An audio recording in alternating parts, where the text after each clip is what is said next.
और पटना से हैं।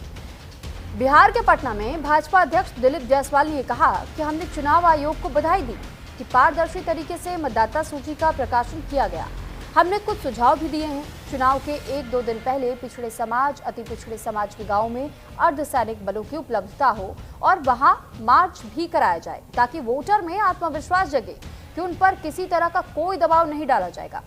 विगत चुनाव में कुछ शिकायत मिली थी कि मतदाता को वोटर पर्ची सही समय पर नहीं पहुंचाई पाई और हमने चुनाव आयोग से अनुरोध भी किया कि वोटर पर्ची समय पर मतदाताओं को पहुंचा दी जाए और सीसीटीवी के माध्यम से इस बात की निगरानी भी रखी जाए। हमने अनुरोध ये भी किया है कि मतदान 2 फेज में किया जाएगा और क्योंकि ज्यादा फेज होने से मतदाता और उम्मीदवारों दोनों के लिए खर्चे बढ़ेंगे और सभी संस्थाएं इससे बाधित भी हो जाएंगी।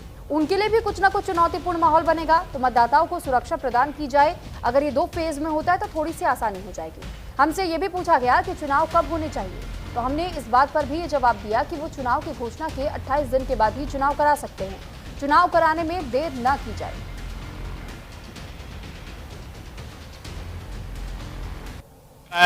जो बिहार में चुनाव हो रहा है, चुनाव के 1 दिन पहले या 2 दिन पहले पारामिलिट्री फोर्स जो हमारे पिछड़े समाज, अति पिछड़े समाज, दलित समाज का गांव है, वहां पर उनका जो है पारामिलिट्री फोर्स का उपलब्धता और उनका जो है वहां पर मार्च कराया जाए, जिससे कि वोटर के बीच कॉन्फिडेंस जगे कि उनको किसी तरह का कोई दबाव नहीं डाला जाएगा।